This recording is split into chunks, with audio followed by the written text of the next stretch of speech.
এসব দু পয়সার মেয়েদের সাথে প্রেম করা যায়, ঘরের বউ করা যায় না। রাতুলের শেষ কথাগুলো এখনো কানে বাজছে। রাতুলকে 5 বছর পরে দেখেও চিনতে এক মুহূর্ত দেরি হয়নি তাপসির। 3 ঘন্টা যাবৎ স্টেশনে বসে আছে তাপসি। কোথায় জানি লাইনে সমস্যা হয়েছে, তাই ট্রেনের দেরি হচ্ছে। হঠাৎ দূরে রাতুলকে দেখতে পায়। 5 বছর পর স্টেশনে দেখা। রাতুলকে দেখে নিজেকে আড়াল করে নেয় তাপসি। মুখোমুখি হতে চায় না। রাতুলের শেষ কথাগুলো এখনো কানে বাজে। তাপসি তাপসি চমকে ফিরে তাকায়। এতদিন পরে মানুষটাকে দেখে কথাটা গলায় জড়িয়ে আসছে। কিছুতেই যেন মুখ থেকে বের হচ্ছে না। তবুও নিজেকে সামলে নেয় তাপসি।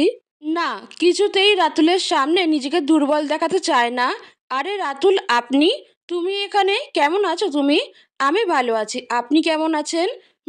আমিও ভালো আছি। তাপসি আর কিছু বলে না, চুপ করে যায়। রাতুল তার পায়ের পাশেই বসে। অনেক খুঁজেছি তোমাকে, বাসায় গিয়েও পাইনি। কোথায় চলে গিয়েছিলে তাপসি? এই তো একটু কাজে এসেছিলাম, চলে যাচ্ছি আজ। আপনি কোথায় যাবেন? তাপসি রাতুলের প্রশ্নটা এড়িয়ে যায়। অফিসের কাজে। অনেক দিন ট্রেনে যাওয়া হয় না, তাই আজ খুব ইচ্ছা করছিল ট্রেনে যেতে, কিন্তু এত সময় অপেক্ষা করতে হচ্ছে, বিরক্তকর। তাপসি সংক্ষেপে জবাব দিল। তারপর বলো, তোমার কি খবর? মুচকি হেসে তাপসি বলল, ভালো আছি। এমন সময় 12-13 বছরের একটা মেয়ে 4-5 বছরের একটা ছোট্ট মেয়েকে নিয়ে এসে বলল, আপা, রিস্তা খাচ্ছে না? রিস্তা নামের ছোট্ট মেয়েটির মাথায় দুটো ঝুঁটি করা, তার সাথে চোখে চশমা, অসম্ভব রকমের কিউট। মিষ্টি মেয়েটা তাপসির কাছে এসে বলল, আম্মু, খাবো না এখন। ওকে বলে দাও আমাকে বিরক্ত না করতে, ভালো লাগে না আমার। ছোট্ট মেয়েটার কথা বলার মুরব্বী ভঙ্গিতে রাতুলের ঠোঁটে হাসি ফুটেছে। তোমার মেয়ে? রিস্তা। বাহ, খুব সুন্দর নাম। কে রেখেছে, তুমি না তোমার স্বামী?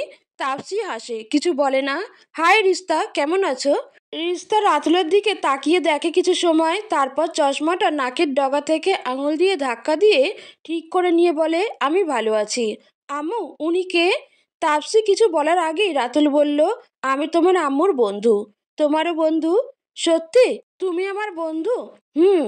কি মজা, কি মজা, আম্মুর বন্ধু, আমারও বন্ধু। রিস্তা খুশিতে হাততালি দিতে দিতে লাফাচ্ছে। মেয়ের খুশি দেখে তাপসি মৃদু হাসে। বন্ধু, চলো আমরা গেমস খেলি। রিস্তা, উনি তোমার আঙ্কেল হন, একটু ধমকের সুরে বলল তাপসি। রিস্তার মন খারাপ হয়ে যায়। রাতুল বলল, আরে তাতে কি, রিস্তা আমাকে বন্ধু বলেই ডাকুক। ঠিক আছে রিস্তা। রিস্তার ঠোঁটে হাসি ফোটে।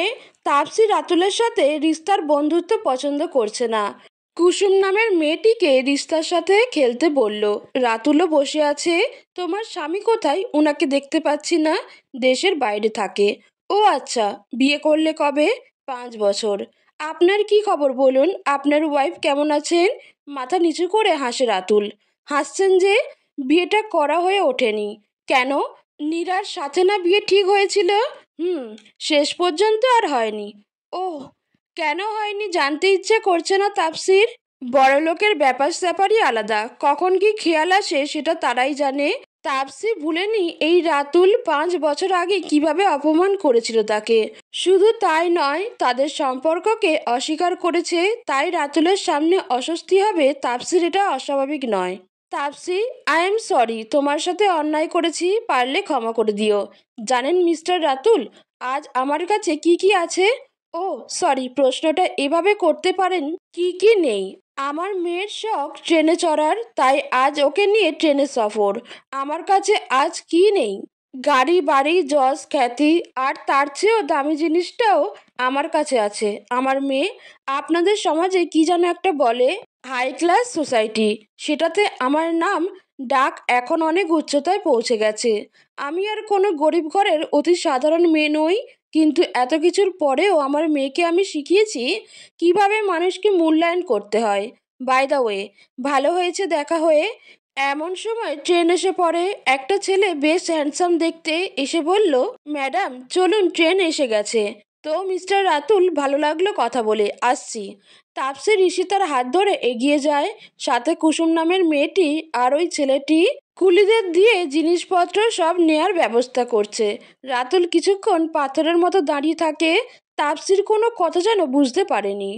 হুঁশ ফিরতেই ছেলেটাকে জিজ্ঞেস করলো, উনি আপনার কে হয়? উনি তো আমাদের ম্যাডাম, আমি উনার বিয়ে। ছেলেটা চলে যায়। নিশ্চয়ই খুব বড় লোকের সাথে বিয়ে হয়েছে তাপসির। রাতুল মনে মনে ভাবে, ভালোই হয়েছে, কত অপমান সহ্য করতে হয়েছে মেয়েটিকে। রাতুল হাসে নিজের ভাগ্য দেখে। এটাই বোধহয় নিয়তি।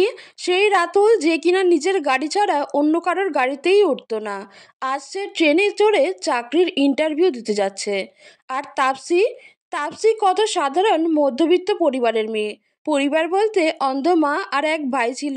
ভাইটাকে অনেক কষ্টে দেশের বাইরে পাঠায়, কিন্তু আর ফিরে আসে না। এক সময় যোগাযোগ বন্ধ করে দেয়। অন্ধ মা আর যুবতী মেয়ে কত কষ্টে দিন পার করেছে তার বলার অপেক্ষা রাখে না। তাপসির বান্ধবী ছিল ঝুমু, রাতুলের বোন। ঝুমু তাপসিকে খুব পছন্দ করত। অনেক মেধাবী ছিল তাপসি। সংসারের খরচ চলতো টিউশনির টাকা দিয়ে। শিয়াব, রাতুল আর ঝুমু, তারা 3 ভাই বোন।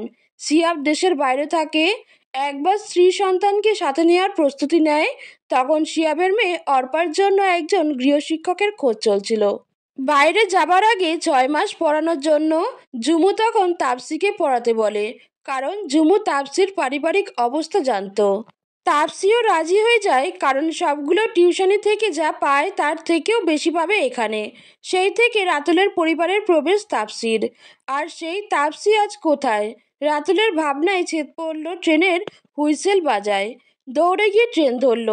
আমান, কাল কয়টা থেকে ইন্টারভিউ? ম্যাম, 11টা থেকে। গুড। সব বোর্ড মেম্বার তো থাকবেই। তুমি 10টায় জরুরি মিটিং জানিয়ে ইমেল করে দাও। Okay madam. ট্রেনের কেবিনে তাপসি। রাতুলের সাথে দেখা হবার পর মনটা ভালো নেই, বেশ বিরক্ত হয়ে আছে। রিস্তার খুশি দেখে তাপসি সব বিরক্তি দূর হয়ে যায়। আম্মু দেখো, সবকিছু আমাদের সাথে দৌড়ে দৌড়ে যাচ্ছে। ইস, কি সুন্দর।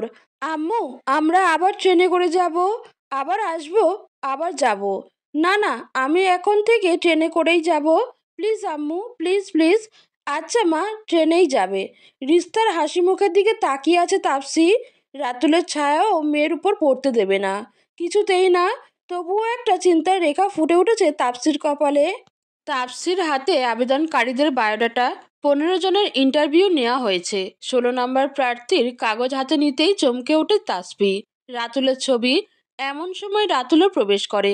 তাসফি ছাড়াও আরও 5 জন বোর্ড মেম্বার রয়েছে। রাতুল রুমে প্রবেশ করে মনে হলো ওর পায়ের নিচের মাটি সরে গেছে। এটা তাপসির অফিস। রাতুল বেরিয়ে যাবে নাকি করবে বুঝতে পারছে না। তাপসি নিজেও ভেবে পাচ্ছে না রাতুল এখানে কেন। যে রাতুলদের অফিসে শত শত মানুষ কাজ করে, সেই রাতুল নিজে চাকরির ইন্টারভিউ দিতে এসেছে। বসুন। তাপসির কথাই হুঁশ ফিরে রাতুলের। বেরিয়ে গেলে চলবে না, চাকরিটা ওর ভীষণ প্রয়োজন। তো মিস্টার রাতুল, আপনার নিজের সম্পর্কে কিছু বলুন। আপনার এর আগে কি এ ধরনের কাজের কোনো অভিজ্ঞতা আছে? এরকম একটার পর একটা প্রশ্ন করে যাচ্ছে বোর্ড মেম্বাররা। রাতুল সব প্রশ্নের উত্তর দিচ্ছে। তাপসি একটাও প্রশ্ন করেনি। শেষ পর্যায়ে একজন বলল, ম্যাডাম, আপনি কিছু জিজ্ঞেস করুন। আপনাকে নিলে আমাদের কোম্পানির লাভ কি? আপনি কি এই পোস্টে নিজেকে যোগ্য মনে করেন? এই প্রশ্নের গ্রহণযোগ্য উত্তর দিলে আমরা আপনাকে নিতে পারি। ম্যাম, প্রথমত আমরা কেউ অভিজ্ঞতা নিয়ে জন্মগ্রহণ করিনি। প্রতিটি কাজ করার মাধ্যমে অভিজ্ঞতা অর্জন করতে হয়, আর তার জন্য সুযোগ প্রয়োজন। আমি যে বিশ্বাস করি আমাকে সে সুযোগ দিলে আমি আমার সেরাটা দিতে পারবো। আর আপনাদের কোম্পানিতে একজন বিশ্বস্ত এবং অনুগত কর্মী পাবেন। ঠিক আছে, ধন্যবাদ। আপনি আসতে পারেন। ইন্টারভিউ নেওয়া শেষে তাপসির অসুস্থতার অজুহাতে বাসায় ফিরে আসে। নতুন যে 10 জন নেওয়া হয়েছে তাদের মধ্যে রাতুলও একজন। তাপসির সিদ্ধান্তহীনতায় ভুগছে রাতুলকে নেবে কিনা। যদিও রাতুল সন্তোষজনক ইন্টারভিউ দিয়েছে, তবুও তাপসির চায়নি রাতুল এখানে চাকরি করুক। কিন্তু পরে ভেবে দেখলো রাতুলের কি প্রয়োজন চাকরির, সেটা দেখার জন্য হলেও চাকরিটা দেয়া যায়। 1 সপ্তাহের মধ্যে জয়নিং লেটার পেয়ে যায় রাতুল। লেটারটা হাতে নিয়ে বসে আছে রাতুল। এটাই কি নিয়তি? আজ তাপসির অফিসেই চাকরি করতে হবে। আসলে পৃথিবীটা অদ্ভুত, আর প্রকৃতি প্রকৃতি ঠিকই প্রতিশোধ নেয়। রাতুলের দুয়ার থেকে যে তাপসিকে অপমান করে তাড়িয়ে দিয়েছিল, আজ সেই তাপসির দুয়ারে চাকরির জন্য দাঁড়াতে হলো। এটাই কি ভাগ্য? রাতুল পরদিন অফিসে যায় জয়েন করতে। জয়েন করার পর তাকে কাজ বুঝিয়ে দেওয়া হয়েছে। তাপসির ঠিক সামনের কেবিনটা রাতুলের আর পাশেরটা আমানের। রাতুল কেবিন থেকে বের হবার সময় দেখলো তাপসি কেবিনে ঢুকছে। একটু পরে রাতুলের ডাক পড়লো তাপসির কেবিনে। আসবো? আসুন। তাপসি একটা ফাইল দেখে যাচ্ছে। রাতুলের দিকে মুখ তুলে তাকিয়েও দেখেনি। হাতের কাজ শেষ করে দেখে রাতুল দাঁড়িয়ে আছে, তাপসিকে দেখছে। বসুন। তারপর একটা ফাইল এগিয়ে দেয় রাতুলের দিকে। ফাইলটা ভালো করে স্টাডি করবেন আর আমান বাকিটা বুঝিয়ে দেবে। আমরা যে নতুন প্রজেক্ট হাতে নিয়েছি সেটার গুরু দায়িত্ব আপনার উপর। আশা করি হতাশ করবেন না। আমি আমার সর্বোচ্চ চেষ্টা করব তাপসি। ম্যাডাম, তাপসি নয় ম্যাডাম, আমি এই কোম্পানির এমডি। নেক্সট টাইম এটা ভুলে যাবেন না। সরি ম্যাডাম, এবার আসতে পারেন। Thank you madam. কিসের জন্য? আমাকে এত বড় দায়িত্ব দিলেন তাই। দায়িত্ব দিলাম ঠিকই, কিন্তু দায়িত্ব পালন করতে জানেন তো? বাই দ্য ওয়ে, ফাইলটা স্টাডি করুন। লাঞ্চের পরে সাইটে যাবেন আমার সাথে। আর আপনার ল্যাপটপ আছে তো? জি আছে। ওকে, সাথে নেবেন। জি আচ্ছা। রাতুল বেরিয়ে যায় তাপসির কেবিন থেকে। তাপসির চেয়ারে গা এলিয়ে দেয়। এত বড় দায়িত্ব রাতুল পারবে কি না কে জানে। তাকে সব সময় খেয়াল রাখতে হবে। রাতুলের কেন চাকরিটা দরকার সে খোঁজ ঠিকই নিয়েছে তাপসি। ইন্টারভিউ যেদিন হয়েছে তার পরের দিনই আমানকে খোঁজ নেওয়ার জন্য লাগিয়েছে। আমান জানালো রাতুল তার মায়ের সাথে তাদের পুরনো একটা বাড়িতে থাকে। তার মা অসুস্থ, একটা কাজের মহিলা দেখাশোনা করে। রাতুলদের সব ছিল, কিন্তু ব্যবসায় আর শেয়ার বাজারে মারাত্মক ধসে সব হারায়। এই পুরনো বাড়ি ছাড়া কিছুই নেই এখন। গাড়ি বাড়ি সব গেছে। তাপসি জানে রাতুলদের অবস্থা কী ছিল, কিন্তু আমানকে সেটা বুঝতে দেয়নি। রিস্তার স্কুল ছুটির সময় হয়েছে, কিন্তু তাপসিকেও বের হতে হবে। কি করবে বুঝতে পারছে না। আমান, রুমে আসো। ফোন করে আমানকে ডেকে নেয় তাপসি। ম্যাডাম ডেকেছেন? শুনো, রিস্তার স্কুল ছুটির সময় হয়েছে, আমি যেতে পারছি না। তুমি ওকে বাসায় ড্রপ করে আসো। কুসুম সাথে আছে। ঠিক আছে ম্যাডাম। আর শুনো, রিস্তাকে পাবার সাথে সাথে ফোন দিও আমাকে। Okay ma'am. লাঞ্চের পরে রাতুলকে নিয়ে বের হয় তাপসি। কিছুক্ষণ পরেই ফোন আসে। আম্মু, তুমি আসলে না কেন? একটু কাজে আটকে গেছি সোনা। তুমি আঙ্কেলের সাথে যাও, আমি তাড়াতাড়ি চলে আসব। আচ্ছা, দেরি করবে না। ওকে মামনি, বাই। বাই। রাতুল চুপচাপ বসে আছে। এই মেয়েটা পাগলের মতো ভালোবাসতো রাতুলকে। রাতুল কত মিষ্টি মিষ্টি কথায় ভুলিয়েছিল, আর মেয়েটা সরল মনে বিশ্বাস করেছিল। কিন্তু রাতুল তো কখনো ভালোবাসেনি। অন্যান্য মেয়েদের সাথে যা করতো তাপসির বেলায়ও তেমনই ছিল। কিন্তু বোকা মেয়েটা অন্ধের মতো বিশ্বাস করত, আর রাতুলও বেশ মজা পেত। হঠাৎ ব্যবসার এই অবস্থা কেন? হুম, ব্যবসার এই অবস্থা কিভাবে? মৃদু হেসে রাতুল বলল, আমার মতো মানুষের ব্যবসা আর কেমন হবে বলো? ও সরি, বলুন। ফর্মালিটি অফিসের জন্য। থ্যাঙ্কস। ওয়েলকাম। ঝুমু এখন কোথায়? ঝুমু ওর স্বামীর সাথেই ইউকেতে আছে। 2 বছর আগে এসেছিল। একটা ছেলে আছে। আর ভাইয়া সেই যে গেল, ভাবিদের নিয়ে একবার এসেছিল আর আসেনি। অর্পার পড়াশোনা নাকি ক্ষতি হবে। আসলে কি জানো, সবই আমার কর্মদোষ। ব্যবসায় যখন খারাপ অবস্থা ভাইয়া অনেক হেল্প করেছে, তবুও ধরে রাখতে পারিনি। আর কত দিবে? ও স্ত্রী সন্তানের জন্যও তো করতে হবে। ভাবি তো সরাসরি বলেই দিলেন, আর 1 পয়সাও দিতে পারবে না। আম্মু খুব অসুস্থ। ভাইয়া মাঝে মাঝে ভাবিকে লুকিয়ে কিছু টাকা পাঠায়। তাতে আম্মুর কিছু ঔষধ আনা হয়, আর সংসারের সব খরচ ঝুমু দিয়ে যাচ্ছে। আমি এতটাই অক্ষম যে আম্মুর চিকিৎসার টাকা পর্যন্ত জোগাড় করতে পারিনি। একটার পর একটা চাকরি খুঁজেই যাচ্ছিলাম। এই চাকরিটা খুব দরকার ছিল আমার। ঝুমুর কাছ থেকে টাকা নিতে লজ্জা লাগে, কিন্তু আমার নিজের জন্য না হলেও আম্মুর জন্য নিতে হয়। রাতুলের অবস্থার কথা শুনে খুব খারাপ লাগলো তাপসির। কাজ শেষ করে বিকেল হয়ে গেছে। এরই মধ্যে ফোন। আম্মু, এক্ষুনি বাসায় আসো। তাপসি কিছু বলার আগেই ফোন রেখে দেয় রিস্তা। মেয়ের রাগ বুঝতে পেরে মুচকি হাসে তাপসি। কে? রিস্তা। হুম, আমার দেরি হয়ে গেছে তাই রেগে আছে। আবারও ফোন। হ্যালো। কি রে মা, তুই কোথায়? তাড়াতাড়ি একটু বাসায় আয় তো। কি হয়েছে বাবা, কোনো সমস্যা? তুই তাড়াতাড়ি আয়। এ কথা বলেই ফোন রেখে দিলেন আশফাক আহমেদ। তাপসির চোখে মুখে চিন্তার ছাপ। কোনো সমস্যা? বুঝতে পারছি না। বাসা থেকে ফোন, সরাসরি বাসায় যেতে হবে। তোমার শ্বশুর? তাপসি উত্তর দিল, না, স্পিড বাড়িয়ে দেয়। বিশাল একটা বাড়ির সামনে আসে গাড়ি। গেট খুলে যায়। গাড়ি পার্ক করে দ্রুত বেরিয়ে আসে।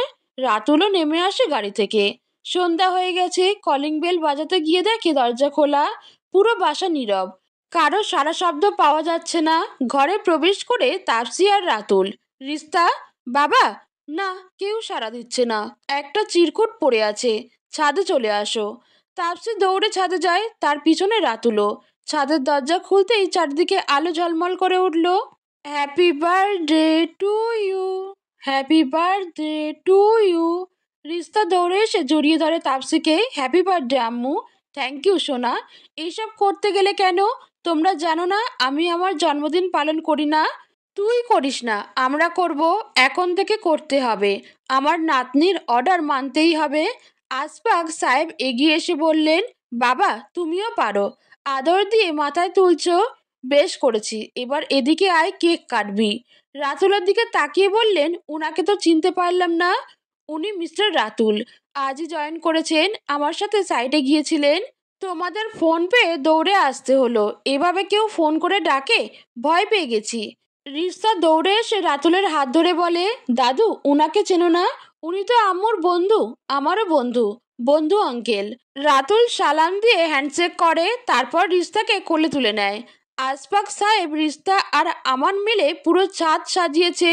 ঘরোয়াভাবে পালন হয় তাসফির জন্মদিন। রাতুল তাসফির কাছে এসে বলল, শুভ জন্মদিন। ধন্যবাদ। মৃদু হেসে বলে তাসফি। রাতের খাবার পর তাসফি আমানকে বলে রাতুলকে বাসায় পৌঁছে দিতে যেতে। রাতুল আর আমান গাড়িতে বসে আছে। ম্যাডামের শ্বশুর খুব আমোদের লোক। ভালো লাগলো ওনাকে দেখে। কার কথা বলছেন? রিস্তার দাদু? হ্যাঁ। হা হা হা। এই ভুল প্রথম আমিও করেছিলাম। উনি তো ম্যাডামের শ্বশুর নন, বাবা। রিস্তা দাদু বলে ডাকে। সাহেবের একমাত্র মেয়ে তাপসি ম্যাম। আমানের কথা শুনে খুব অবাক হয়ে যায় রাতুল।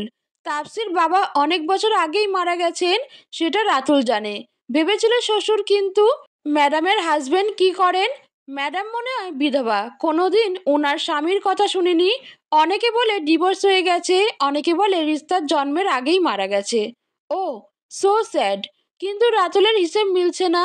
তাহলে আশফাক আহমেদ কে? এই প্রশ্ন মাথায় ঘুরতে থাকে।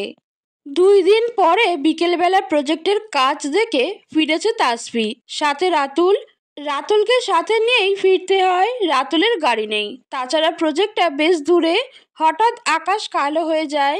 মুহূর্তের মধ্যেই বাতাস বইতে শুরু করে। বৈশাখের শেষ হলেও হঠাৎ ঝড়ের কবলে পড়ে। গাড়িতে থাকা সম্ভবই হচ্ছে না। রাস্তার পাশে একটা ছোট্ট ঘর দেখে সেখানেই গাড়ি থামায়। ঘরটা রাস্তা থেকে সামান্য ভেতরে। কেউ ঘরটা করতে গিয়েও শেষ করতে পারেনি। একতলা ঘরের ছাদ আছে, ইটের দেয়াল আছে, তবে দরজা জানলার কিছু নেই। ইটেও শ্যাওলা পড়ে আছে। গাড়ি থেকে বের হয়ে তারা দৌড়ে যেতে গিয়ে পুরো ভিজে একাকার। নির্জন এই জায়গায় রাতুল আর তাসফি আটকে গেছে। বাইরে প্রচন্ড ঝড় বৃষ্টি। বিকেল গড়িয়ে সন্ধ্যার অন্ধকার নেমে আসছে। একটা দরজার একপাশে রাতুল, অন্যদিকে তাসফি দাঁড়িয়ে আছে। ভেজা শাড়ি শরীরে লেপ্টে গেছে। এই অবস্থায় তাপসি খুব অস্বস্তি বোধ করছে। জড়সড় হয়ে আছে। রাতুল বুঝতে পারছে তাপসির অবস্থা, তাই সেও তার দিকে তাকাচ্ছে না। হঠাৎ আশেপাশে কোথাও প্রচন্ড শব্দে বাজ পড়ল। তাপসি ভয়ে ঝাপটা ধরল রাতুলকে। আচমকা জড়িয়ে ধরায় চমকে ওঠে রাতুল। কি করবে বুঝতে পারে না। ইতস্ততভাবে একটা হাত রাখে তাপসির পিঠে। জ্বরে গা পুড়ে যাচ্ছে তাপসির। এখনো জড়িয়ে ধরে আছে। ভেজা কাপড়ে জ্বর আরো বাড়ছে। বাইরে জ্বর কিছুটা কমলেও ঝুম বৃষ্টি হচ্ছে। বের হওয়া সম্ভব হচ্ছে না। তাপসি বিড়বিড় করছে, রিস্তা। রিস্তার নামটাই শোনা যাচ্ছে। রাতুল বুঝতে চেষ্টা করে কি বলছে। তাপসির হাত পা ঠান্ডা হয়ে আসছে। এদিকে জ্বরে পুড়ে যাচ্ছে শরীর। রাতুল কি করবে মাথা কাজ করছে না। ভেজা অবস্থায় আরো খারাপের দিকে যাচ্ছে। উপায় না পেয়ে রাতুল তাপসির আঁচলটা সরিয়ে পানি নিগড়ে নেয়। তারপর তাপসিকে জড়িয়ে ধরে রাখে, যাতে তার শরীরের উত্তাপে হাত পা গরম থাকে।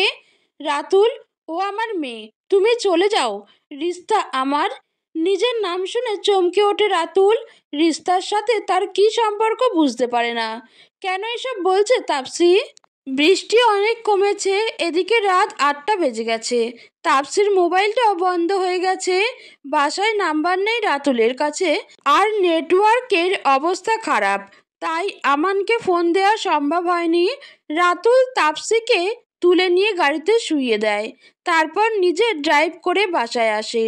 কুসুম দরজা খুলে দেখে রাতুলের কোলে তাপসি। আশফাক আহমেদও ড্রয়িং রুমে বসেছিলেন রিস্তার সাথে। কি হয়েছে? প্রচণ্ড জ্বর, অজ্ঞান হয়ে গেছে। আমান ডাক্তার নিয়ে আসছে। আম্মু, রিস্তা কাঁদতে থাকে। রুমে নিয়ে আসো। আশফাক সাহেব তাপসির রুম দেখিয়ে দিলেন। রাতুল তাপসিকে বিছানায় শুইয়ে দেয়। রহিমা বেগম এই বাড়িতেই কাজ করেন, এই পরিবারের একজন সদস্যই হয়ে গেছেন। আশফাক সাহেব তাকে তাপসির ভেজা কাপড় পাল্টে দিতে বললেন। ডাক্তার এসে ঔষধ দিলেন, বললেন ভয়ের কিছু নেই, তবে খেয়াল রাখবেন, বাড়াবাড়ি হলে হাসপাতালে ভর্তি করতে হবে। রিস্তা কেঁদেই যাচ্ছে। রাতুলকে কাছে নিয়ে বলল, তোমার আম্মু সকালেই সুস্থ হয়ে যাবে। এখন যদি তুমি কান্না করো তবে তো আম্মু কষ্ট পাবে। অনেক বুঝিয়ে কান্না থামালো রিস্তার। আশফাক সাহেবের সাথে কথা বলছে রাহুল। আঙ্কেল, কিছু মনে না করলে একটা কথা জানতে চাই। বলো বাবা, কি জানতে চাও? গম্ভীর মুখে বললেন তিনি। তাসফি আপনার মেয়ে না, সেটা আমি জানি। চমকে ওঠেন আশফাক সাহেব। কি বলছো এসব? উত্তেজিত হবেন না। তাপসি হয়তো বলেনি আপনাকে। ও আমার অনেক আগেরই পরিচিত, আগের বোনের বান্ধবী ছিল, কিন্তু বুঝতে পারছি না এখানে কিভাবে আসলো। অনেক সময় চুপ করে থেকে আশফাক সাহেব বললেন, আমার একমাত্র মেয়ে তুলি 12 বছর বয়সে মারা যায়। কয়েক বছর পরে আমার স্ত্রীও মারা যায়। এ সংসারে কেউ নেই বললেই চলে। একদিন অফিস থেকে ফিরছি, আমার শরীর ভালো ছিল না। হঠাৎ এক মহিলা এসে পড়ল গাড়ির সামনে। অন্ধ মহিলা, সাথে উনার মেয়ে ছিলেন।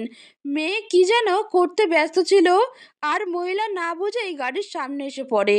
গাড়ি থেকে নেমে গিয়ে তাড়াতাড়ি হাসপাতালে নিয়ে যায়, কিন্তু বাঁচাতে পারেনি। মেয়েটি এ খবর শুনে জ্ঞান হারায়। ডাক্তার তখন জানায় মেয়েটা প্রেগনেন্ট ছিল। তখন আমি তার কাছ থেকে সব শুনি তার ব্যাপারে, তারপর নিয়ে আসে আমার কাছে। আমার মেয়ের পরিচয় দেই, ও আমাকে বাবার স্থান দেয়। মেয়েটা একটা কুলাঙ্গার ছেলের প্রেমে ফাঁদে পা দিয়েছিল, বিশ্বাস করে নিজের জীবনটাও বাজি রাখতে পারত, কিন্তু সেই ছেলেটা সবার সামনে তাকে অস্বীকার করে। তাই মা মেয়ে শহর ছেড়ে চলে যাচ্ছিল, আর আমার গাড়ির সামনে অ্যাক্সিডেন্ট করে। অথচ ছেলেটা জানতেও পারেনি এমন ফুটফুটে একটা মেয়ে মেয়েটার গর্ভে। রাতুলের দু চোখ দিয়ে পানি ঝরছে। তাপসি এই জন্যই জ্বরের ঘোরে এসব বলছিল। রিস্তা, আমি সেই পশু। কান্নায় ভেঙে পড়ে রাতুল। আশফাক সাহেবের কোলে মাথা রেখে ঘুমিয়ে পড়েছে রিস্তা। রাতুল উঠে এসে আলতো করে ছুঁয়ে দেখে মেয়ের মুখ, তারপর কপালে চুমু খায়। আমি জানি তুমিই সে। যেদিন তোমাকে প্রথম দেখি সেদিনই তাপসি বলেছে আমাকে, তুমি কেন ঠকালে মেয়েটাকে। আমি মানুষ ছিলাম না, সম্পর্ক কি, তার মূল্য কি, এসব বুঝতেও চাইতাম না। মেয়েদের সাথে খোলামেলা মেশা, বন্ধু বান্ধব নিয়ে দিন কাটতো, অফিসেও মন দিতাম না। বন্ধুদের সাথে বাজি ধরে তাপসিকে প্রেমের জালে ফাঁসাই। তাপসি বিশ্বাস করতো আমাকে, আর আমি তার ফায়দা নিয়েছিলাম। পরে নীরা নামের একটা মেয়ের সাথে বিয়ে ঠিক হয়। তাপসি এসে তখন আমাকে বিয়ের কথা বলে। বন্ধুদের সামনে আমি ঝাঁতা বলে অপমান করে তাড়িয়ে দিয়েছি। বলেছি এসব 2 পয়সার মেয়ের সাথে প্রেম করা যায়, ঘরের বউ করা যায় না। নীরার সাথে বিয়েটা আমিই ভেঙে দিয়েছি। আমার বোন ঝুমু যখন জানায় তাপসিকে কোথাও পাওয়া যাচ্ছে না, অনেক খুঁজেছি। তাপসি আমার জীবন থেকে চলে যাবার পর বুঝতে পেরেছি কি হারিয়েছি। আঙ্কেল, বিশ্বাস করুন, আমি বুঝতাম না ভালোবাসা আসলে কি। আমার মেয়ে রিস্তা, আমার মেয়ে, অথচ আমি এমন অভাগা যে নিজের মেয়েকে চিনতে পারিনি। কান্নায় ভেঙে পড়ে রাতুল। এমন সময় তাপসি এসে রিস্তাকে কোলে তুলে নেয়। তাপসি চোখ মেলে দেখে নিজের রুমে, তখন সব মনে পড়ে। রিস্তার কথা মনে হতেই আস্তে আস্তে রুমের বাইরে আসে। তখন উপরে দাঁড়িয়ে রাতুল আর আশফাক সাহেবের সব কথা শুনে চোখ দিয়ে পানি ঝরে। তারপর ছুটে আসে রিস্তার কাছে। চলে যাও এখান থেকে, রিস্তা আমার মেয়ে, এক্ষুনি যাও বলছি। তাপসি দাঁড়াতে পারে না, রিস্তাকে নিয়ে পড়ে যাচ্ছিল। রাতুল ধরে ফেলে। আশফাক সাহেব রিস্তাকে কোলে নেন আর তাপসিকে ভেতরে নিয়ে যেতে বলেন। রাতুল তাপসিকে রুমে নিয়ে যায়। বেশ কয়েকদিন কেটে যায়। রাতুল প্রতিদিন আসে, রিস্তাকে সময় দেয়, কিন্তু তাপসি কথা বলে না। আশফাক সাহেব অনেক বোঝায়, কিন্তু তাপসি কিছুই বলে না। একদিন রাতুলের মা খুব অসুস্থ হয়ে পড়েন। উনাকে হাসপাতালে ভর্তি করা হয়। তাপসি উনাকে দেখতে যায়। উনি তাপসিকে অনেক পছন্দ করতেন। সবটা জেনেছেন উনি। রিস্তা উনারই নাতনি। মাগো, এই বুড়িকে আর কষ্ট দিও না। আমার ছেলেটা আর আগের মতো নেই। তুমি তাকে ফিরিয়ে দিও না। তাপসি কিছু বলে না। উনি রিস্তাকে জড়িয়ে খুব আদর করেন। হাসপাতাল থেকে ওনাকে ছাড়ার পরে তাপসি ওনাকে নিজের বাসায় নিয়ে আসে। রাতুল অনেক আপত্তি করলেও রাতুলের কোনো কথাই শুনেনি তাপসি। রাতুল যতই তাপসিকে বুঝাতে চায়, তাপসি কিছুই শুনতে চায় না। আশফাক সাহেব বলেন, বাবা মেয়ে মানুষের মন অভিমান করে আছে। বাইরে যত কঠিন, ভেতরে তার চেয়েও অনেক বেশি নরম। তুমি হাল ছেড়ো না। প্রায় মাসখানেক কেটে যায়। রাতুল বেশিরভাগ সময়ই মা আর মেয়েকে দেয়, কিন্তু তাপসির কাছে ভিড়তে পারে না। রাতুল যখন বুঝতে পারল তাপসি তাকে চায় না, তখন সে একটা সিদ্ধান্ত নিল। সেদিন রিস্তা আর মায়ের সাথে দেখা করে চলে আসার সময় একটা প্যাকেট দারোয়ানের হাতে দিয়ে তাপসিকে দিতে বলে। ঘন্টা দুয়েক পরে, ম্যাডাম, এই প্যাকেটটা রাতুল স্যার দিয়ে গেছে। 2টা বাজলে আপনাকে দিতে বলেছেন। তাপসি হাতে নেয়, খুলে দেখে একটা পাসপোর্ট আর একটা কাগজপত্র, সাথে একটা খাম। পাসপোর্টটা রাতুলের মায়ের। তাপসি খাম খুলে চিঠিটা হাতে নেয়। তাপসি, এই চিঠি যখন তোমার হাতে, তখন আমি তোমার থেকে অনেক দূরে চলে আসছি। আমি জানি আমি ক্ষমার যোগ্য নই, তবুও এক বুক আশা নিয়ে তোমার দুয়ারে দাঁড়িয়েছিলাম। তোমাকে খুঁজে পেয়েছি, আমার মেয়ের মুখ দেখতে পেয়েছি। এক জীবনে আর কি চাই আমার? জীবনে কাউকে ভালোবাসিনি, তোমাকেও না। কিন্তু তুমি চলে যাবার পর বুঝতে পেরেছি তোমাকে ভালোবাসতে শুরু করি। এখনো ভালোবাসি। আম্মুর জন্য, আমার জন্য অনেক করেছো। ঋণী হয়ে গেলাম। আরও কয়েকটা দিন কষ্ট করে আম্মুকে একটু দেখে রেখো। যদিও সেটা তোমাকে বলে দিতে হবে না। সামনের মাসেই ঝুমু এসে আম্মুকে নিয়ে যাবে। রিস্তা তোমারই রইল। নিজেকে ওর বাবার পরিচয় দেওয়ার যোগ্য আমি নই। ও তোমার কাছেই ভালো থাকুক। আমার ভালোবাসা আর দোয়া সবসময় থাকবে রিস্তার জন্য। তোমার কাছে ক্ষমা চাইবার মুখ আমার নেই। তুমি যখন চাইছো না, তখন আমি আর তোমায় বিরক্ত করব না। চলে যাচ্ছে তোমার জীবন থেকে। ক্ষমা করতে না পারো, ঘৃণা তো করতে পারবে, তাই করো। রিস্তার সাথে কাটানোর সময় আমার জীবনের সেরা সময়। ভালো থেকো। রাতুল। তাপসি চিঠিটা হাতে নিয়ে পাথরের মতো বসে আছে। আশফাক সাহেব এসে বললেন, কি রে মা, কি হয়েছে? তাপসি চিঠিটা এগিয়ে দেয়। চিঠি পড়ে আশফাক সাহেব বললেন, বড় ভুল করেছিস তুই। মানুষ যখন নিজের ভুল বুঝতে পারে, তখন তাকে একটা সুযোগ দিতে হয়, কিন্তু তুই সেটাও দিসনি। রিস্তা কেন তার বাবার আদর থেকে বঞ্চিত হবে? এমন সময় আমানের ফোন। ম্যাডাম, রাতুল সাহেব অ্যাক্সিডেন্ট করেছেন। কি? জি ম্যাডাম, অবস্থা খুবই খারাপ। আপনি কি আসতে পারবেন? কোথায় এখন? আমান হাসপাতালের নাম বলল। তাপসি আশফাক সাহেব তাড়াতাড়ি হাসপাতালে পৌঁছালেন। অপারেশন চলছে। তাপসির 2 চোখ ভেসে যাচ্ছে। অপারেশন শেষে ডাক্তার জানালো অবস্থা ভালো নেই, দোয়া করেন। এখনো জ্ঞান ফেরেনি। রাতুলের জ্ঞান ফিরে পরের দিন। হাত ভেঙে গেছে, মাথায় আঘাত পেয়েছে, পায়ের হাড় ফেটে গেছে। রাতুল ইচ্ছে করেই অ্যাক্সিডেন্ট করেছে, সেটা বুঝতে কারো বাকি রইল না। 15-20 দিন হাসপাতালে ছিল। সব দেখাশোনা তাপসি নিজে করেছে। রাতুল শুধু তাকিয়ে তাকিয়ে দেখেছে। তাপসি, তুমি বাসায় চলে যাও, রেস্ট নাও। সারা দিন রাত এখানে পড়ে থাকলে চলবে? সেটা আপনাকে বুঝতে হবে না। কেন এত করছো আমার জন্য? উফ, খুব বেশি কথা বলেন আপনি, চুপ থাকেন তো। রাতুল চুপ হয়ে যায়। রিস্তা প্রতিদিন সবার সাথে এসে দেখে যায়। পাপা, রিস্তা, তুমি আমার পাপা, আগে বলনি কেন? তুমি তো ভীষণ দুষ্টু। রাতুল মেয়েকে এক হাতে জড়িয়ে কাছে নিয়ে কপালে চুমু খায়। 20 দিন পরে হাসপাতাল থেকে ছাড়া পায়, তবে হাত এখনো ঠিক হয়নি। গলায় ঝুলিয়ে রাখে। তাপসি ধরে নিয়ে যায় রুমে, তারপর বিছানায় হেলান দিয়ে বসিয়ে দেয়। তাপসির মুখ রাতুলের খুব কাছে। রাতুল তাপসির সামনের চুলগুলো সরিয়ে দেয়। তাপসি রাতুলের দিকে তাকিয়ে লজ্জায় চোখ সরিয়ে নেয়। রাতুল নিজের হাতে খেতে পারে না, তাপসি খাইয়ে দেয়। রাতুলের মা রিস্তা আশফাক সাহেব ঘরে আসেন। রিস্তা ছুটে গিয়ে রাতুলের কাছে বসে মাথায় হাত বুলিয়ে দেয়। পাপা, তুমি তাড়াতাড়ি ভালো হয়ে যাও। প্যারেন্টস ডেতে তুমি আর আম্মু একসাথে স্কুলে যাব। আর আমার ফ্রেন্ডসরা সবসময় আমার পাপার কথা জিজ্ঞেস করে, আগে তো তুমি আসোইনি। রাতুলের চোখ জলে ভরে যায়। তাপসির প্রসঙ্গ পাল্টাতে বলল, বাবা তুমি অফিসে গিয়েছিলে? হ্যাঁ রে মা, তুই অফিস নিয়ে চিন্তা করিস না, রাতুলের খেয়াল রাখ। আসো দাদু ভাই, আমরা পরীর গল্পটা শুনবো। এখনো শেষ হয়নি, এখনো বলবে? খুশিতে লাফিয়ে ওঠে রিস্তা। চলো। ওনারা চলে যান। বাইরে ঝুম বৃষ্টি। রাতুল বৃষ্টি দেখার চেষ্টা করছে, বারান্দায় যাবে। না থাক, কষ্ট করে নিতে হবে না, এখানেই ঠিক আছি। তাপসি রাতুলের কথায় কান না দিয়ে ওকে বারান্দায় নিয়ে বসিয়ে দেয়, নিজেও পাশে বসে। রাতুল তাপসির একটা হাত নিজের হাতে টেনে নেয়। তাপসি, ক্ষমা করতে পারবেন আমায়? তোমার কি মনে হয়? রাতুল তাপসির হাত ওর বুকে চেপে ধরে। এই কানটা খুব ফাঁকা পড়ে আছে, কেউ কি পূর্ণ করে দিবে? তাপসি লাজুক হেসে রাতুলের বুকে মাথা রাখে।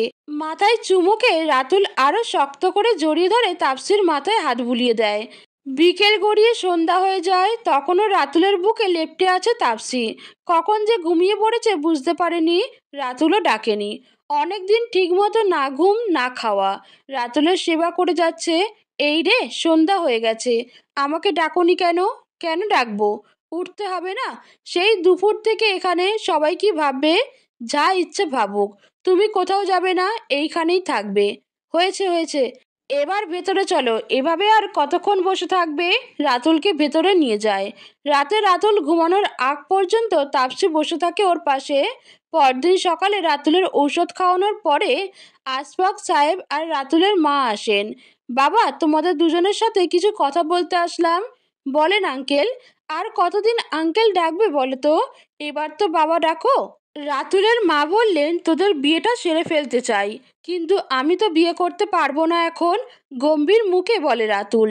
তাপসির মুখ শুকিয়ে যায়, সামনে থেকে সরে সবার পিছনে গিয়ে দাঁড়ায়। বিয়ে করতে পারবে না মানে? কি বলছো এসব? আপনিই বলেন বাবা, আমি ভাঙা হাতে কিভাবে সাইন করব? মুখে কবুল বললেই তো হবে না, পাকাপোক্ত আইনি প্রমাণ রাখতে হবে, যাতে কেউ পালাতে না পারে। হা হা হা, নটি বয়। বেশ বেশ, তবে তাড়াতাড়ি সেরে উঠো। বাবা, সামনের মাসেই ঝুমু আসবে, ঝুমুকে সারপ্রাইজ দিব। বিয়ে ঝুমু আসলেই হবে, তাই তো?